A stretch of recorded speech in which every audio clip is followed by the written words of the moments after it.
तुझको मैं रख लूं वहां जहां पे कहीं है मेरा यकीन। क्या हुआ तुम्हारे इंटरव्यू का? मैं जो यार इस बार भी नहीं हो पाया। यार तुम्हारा होगा ही नहीं। तरीका तो देखो अपने कपड़े पहनने का। इस तरह से कौन जाता है इंटरव्यू देने? कम से कम कपड़े ढंग के पहन के नहीं गए तो जूते और टाई तो पहन ही जाते। यार तुम्हें तो पता है मेरे पास इतने पैसे नहीं हैं कि मैं जूते और टाई खरीद सकूं। जो कपड़े मेरे पास थे वही पहनकर चला गया। और जूते और टाई ना होने से क्या फ़र्क पड़ता है? वैसे भी उन्हें मेरे कपड़ों से मतलब है या फिर मेरी डिग्रियों से। अब तुम्हें कौन समझाए? आजकल नौकरी डिग्रियां देख के नहीं, पर्सनालिटी देख के दी जाती है। यार तुम तो अच्छी तरह जानती हो कि मेरा प्राइवेट जॉब में कोई इंटरेस्ट नहीं है। तुम्हारे कहने पर मैं ये इंटरव्यू देने के लिए गया था। मैं एक बड़ा अधिकारी बनना चाहता हूँ। जब तुम एक प्राइवेट जॉब में सिलेक्ट नहीं हो पा रहे तो बड़े अधिकारी क्या बनोगे? तुम रहने दो, तुमसे नहीं हो पाएगा। यार मैंने ही गलती कर दी तुमसे प्यार करके। तुम जिंदगी भर ना गरीब और कंगाल ही रहोगे। मधु, ये सब समय का खेल है और तुम देखती रहो, एक दिन मेरे पास पैसा भी होगा और पावर भी। बस इसमें मुझे सिर्फ तुम्हारी मदद चाहिए। मदद? कैसी मदद? देखो, मैं दिल्ली जाकर यूपीएससी की कोचिंग करना चाहता हूँ और उसके लिए मुझे 2 लाख रुपए की ज़रूरत है। बस तुम कहीं से भी मुझे 2 लाख रुपए अरेंज करवा दो। मेरे पास नहीं है कोई पैसा तुम्हें देने के लिए। और हाँ, आज के बाद तुम्हारा मेरा रिश्ता खत्म। तुम्हारा रास्ता अलग, मेरा रास्ता अलग। चलती हूँ, गुड बाय। जो दिल में भरा तूने देखेगी उस जहर को, भुगतेगी मेरे गम को, मेरी आह के कहर को, अपनी खुद गर्जी का अंजाम देखेगी। सर, मुझे कोई ऐसी स्कीम बता दीजिए जिससे मैं घर बैठे बैठे पैसा कमाती रहूं, चाहे इसके लिए मुझे कुछ भी करना पड़े। सबसे पहली बात तो ये कि तुम बिल्कुल ठीक जगह पर आई हो और आज मैं तुम्हें एक ऐसी स्कीम बताऊंगा कि तुम्हें कभी भी जीवन में पैसों की कमी नहीं होगी। तो बताइए सर, लेकिन हाँ, कोई 2 नंबर का काम नहीं हो। सारा काम 1 नंबर का है। बस तुम्हें इतना करना है कि लोगों को फंसाकर मेरे पास लेकर आना है जिन्हें पैसों की सख्त जरूरत हो। ये तो मेरे बाएं हाथ का खेल है। तुम बस देखते रहो मैं लोगों को कैसे फंसा कर लेकर आती हूँ। ठीक है, फिर कल से ऑफिस आ जाना। Okay sir.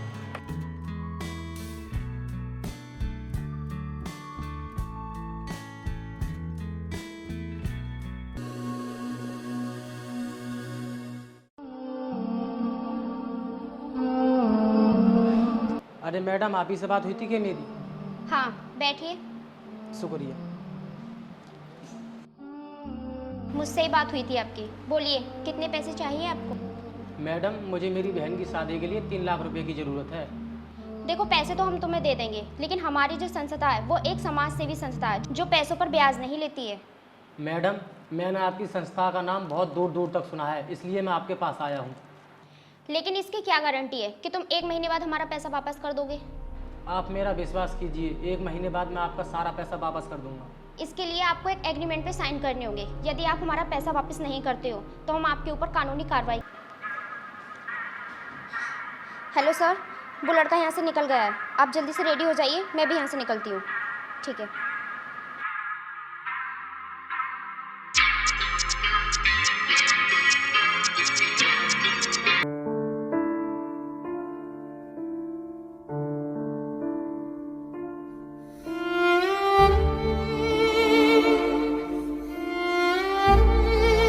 मधु, जल्दी से बैठो।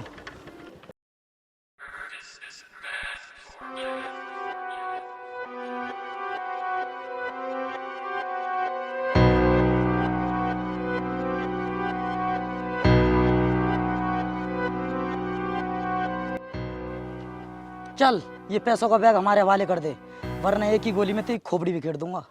नहीं, मैं ये पैसों का बैग तुम्हें नहीं दूंगा। मैं ये किसी से उधार लेकर आया हूँ और इन्हीं पैसों से मुझे अपनी बहन की शादी करानी है। मैं कहता हूँ दे दे, वरना गोली मार दूंगा अभी। अरे, तुम लोग मेरी परेशानी समझते क्यों नहीं हो? मुझे अपनी बहन की शादी करानी है इन पैसों से। अगर जिंदा रहेगा तो अपनी बहन की शादी भी कर देगा, और मर गया तो तेरी बहन की जिंदगी खराब हो जाएगी। इसलिए चुपचाप ये बैग हमारे हवाले कर दे। मधु, एक काम करो, बैग छीन लो। छोड़ दे।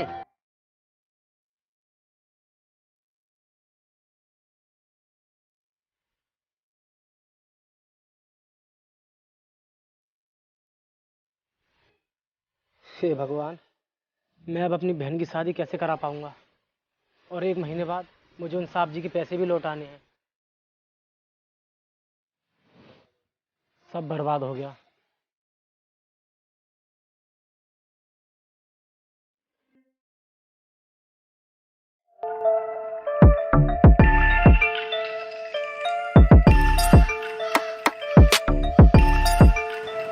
देखा तुमने, कहा था ना मैंने तुमसे कि तुम्हें कभी भी पैसों की कमी नहीं होगी।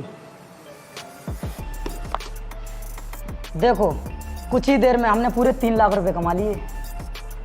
सर मुझे तो ये आपका बिजनेस बहुत अच्छा लगा। ऐसे तो हम बहुत जल्दी करोड़पति हो जाएंगे। इसके लिए स्पेशल दिमाग चाहिए होता है और रिस्क भी लेना पड़ता है। अब हम ठीक 1 महीने बाद उससे पैसे लेने का दबाव बनाएंगे। और अगर उसने पैसे नहीं दिए तो? देगा कैसे नहीं, पैसे तो उसका बाप भी देगा, क्योंकि उसने एग्रीमेंट पर साइन जो किए हैं। सर आप तो पूरी प्लानिंग के साथ काम करते हो। ठीक है, अब तुम जल्दी से कोई दूसरा मुर्गा फंसाओ। अब मैं निकलता हूँ। Okay sir.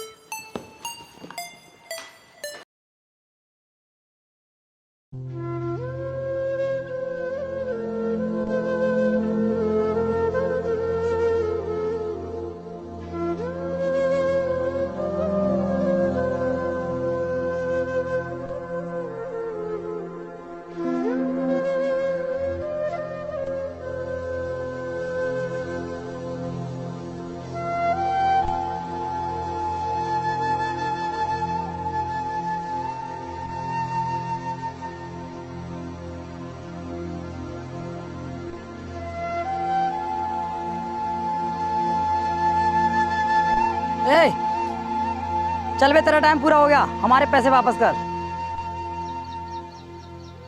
साहब, मैं आपके पैसे दे दूंगा, लेकिन मुझे थोड़ा वक्त चाहिए, क्योंकि मेरे साथ बहुत बड़ी दुर्घटना घटी है।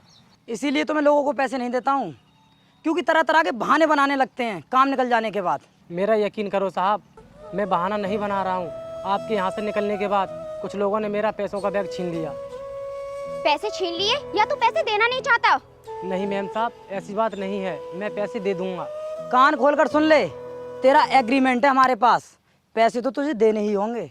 हाँ साहब, मैं कहाँ मना कर रहा हूँ, मुझे कुछ टाइम तो दे दो। देख, पैसे 3 दिन के अंदर ऑफिस पहुंच जाने चाहिए, वरना मैं तेरे ऊपर केस कर दूंगा, समझा? नहीं नहीं साहब, आप केस मत करना, मैं आपके पैसे पहुँचा दूंगा। गरीब फटीचर भिखारी, जब तेरी औकात ही नहीं थी पैसे देने की तो लिए ही क्यों थे? मैम साहब, मुझे नहीं पता था कि मेरे साथ ऐसा हो जाएगा।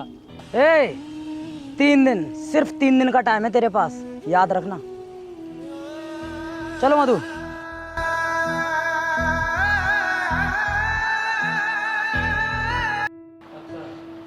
यार ये तो बहुत अच्छा काम है, लेकिन मैं अब अगला शिकार बनाऊं किसको?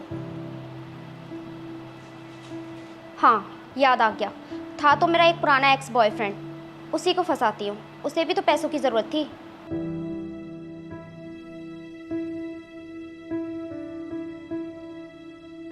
हेलो रोहित, मैं मधु बोल रही हूँ। तुम्हें 2 लाख रुपए की ज़रूरत थी ना? मैं तुम्हें लोकेशन सेंड कर रही हूँ, तुम वहाँ पर आ जाओ, मैं तुम्हें दिलवा देती हूँ। ठीक है। हेलो सर, मैंने एक मुर्गे को फंसा लिया है, आप जल्दी से ऑफिस आ जाइए। ठीक है।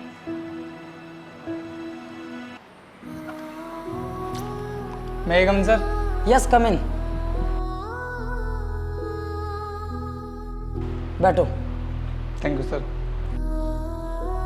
तुम्हारा ही नाम रोहित है? जी। मधु ने बताया था तुम्हारे बारे में कि तुम्हें पैसों की ज़रूरत है। उससे पहले हम कुछ डिस्कस कर लेते हैं। जी सर। हमारी संस्था जो भी पैसे देती है वो बिना ब्याज के देती है, लेकिन उसके लिए एक शर्त है कि जो भी पैसे हम तुम्हें देंगे वो तुम्हें 1 महीने में चुकाने होंगे। सर, मैं 1 महीने में पैसे वापस नहीं कर पाऊंगा, मेरे लिए कम से कम 1 साल का टाइम चाहिए। क्या 1 साल का टाइम? चलो ठीक है, दिया तुम्हें 1 साल का टाइम। वैसे भी तुम मधु के बहुत अच्छे दोस्त रह चुके हो, क्यों मधु? सही कहा ना हमने? जी सर। एक काम करो मधु, पैसे दे दो इन्हें।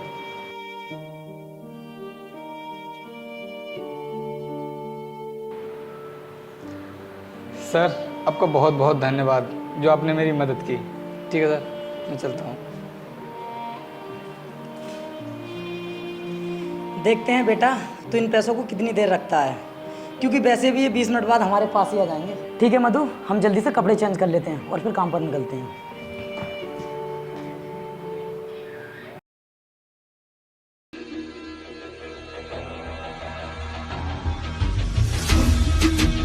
अब मैं दिल्ली जाकर यूपीएससी की कोचिंग करूंगा और एक दिन आईएएस बनकर जरूर आऊंगा। रुक, बैग हमारे हवाले कर दे वरना गोली मार देंगे। नहीं, ये बैग मैं तुम्हें नहीं दूंगा। गोली मार दूंगा।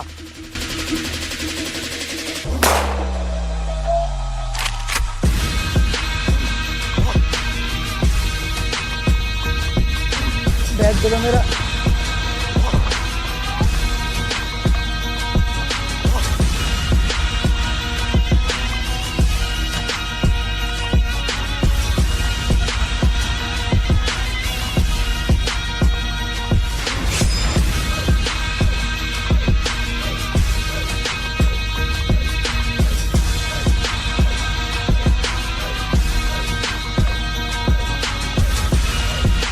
सर, एक चोरी का मामला सामने आया है और पिछले 2 साल में ऐसे कई मामले सामने आ चुके हैं। एक काम करो, जिस आदमी ने कंप्लेन लिखाई है उसको अंदर लेकर आओ। जी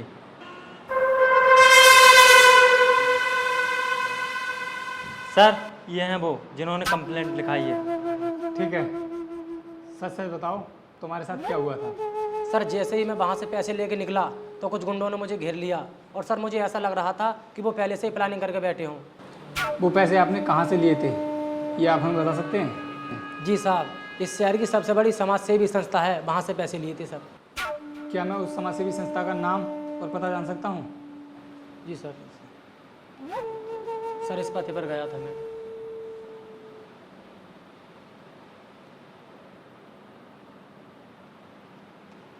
एक साल पहले तो इस संस्था में मैं भी गया था और मेरे भी पैसे लूट लिए गए थे।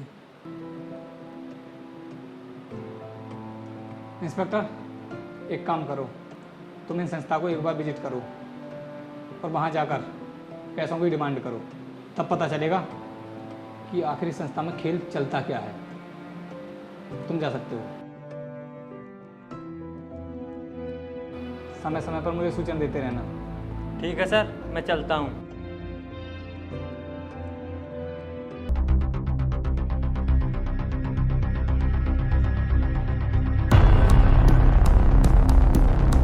हेलो सर, सर वो लोग मेरा पीछा कर रहे हैं सर, आप जल्दी आ जाइए।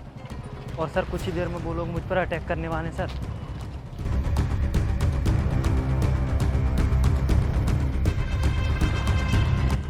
चल जल्दी से ये पैसों का बैग हमें दे दे। तुम्हें कैसे पता चला कि इस बैग में पैसे हैं? ये फालतू की बकवास बंद कर वरना गोली चला दूंगा। ठीक है, ये बैग तो मैं तुम्हें दे दूंगा, पहले अपने चेहरे पर से नकाब हटाइए। ज्यादा होशियार बन रहा है, मुझे लगता है ऊपर जाने का जल्दी शौक है तुझे। मधु, बैग छीन लो इसका।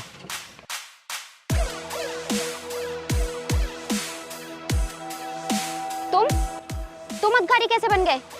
अच्छा मैडम, तो पहचान लिया आपने, चलो अच्छी बात है। अब एक काम करो, अपने चेहरे से स्कार्फ हटा दो, हम भी तो पहचाने आपको। जल्दी करो।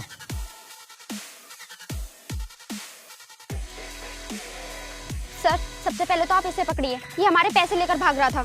ज़्यादा होशियार बनने की ज़रूरत नहीं है मैडम, ये मेरा ही पुलिस इंस्पेक्टर है और ये सारा ड्रामा जो तुम कर रहे हो ना, ये तुमको पकड़ने की साजिश है हमारी। क्या ये पुलिस इंस्पेक्टर है? जी हाँ, और पिछले 1 साल से जो खेल तुम लोग खेलते आ रहे हो तो वो सब आप ही का रचा हुआ है। तभी मुझे लगा था कि जिस टाइम मैं तुमसे पैसे लेकर आ रहा था तो मैंने सोचा कि तीसरे व्यक्ति को पता कैसे चला कि मैं वहाँ से पैसे लेकर निकल चुका हूँ, और मुझे तभी से शक होने लगा कि वो सब आप ही का रचाया हुआ खेल है। सर, हमें माफ़ कर दीजिए, हमने अभी तक जितने पैसे लूटे हैं वो सब वापस करने के लिए तैयार हैं। मधु, मैं तुम्हें माफ़ नहीं कर सकता, इसकी सज़ा तो तुम्हें ज़रूर मिलेगी। और हाँ, मैंने तुमसे कहा था ना ये सब समय का खेल है। एक दिन मेरे पास पैसा भी होगा और पावर भी। आज दोनों हैं मेरे पास, लेकिन तुमने मेरे साथ जो भी किया अच्छा नहीं किया। ऑफिसर, ले चलो इन्हें। चलिए मैडम।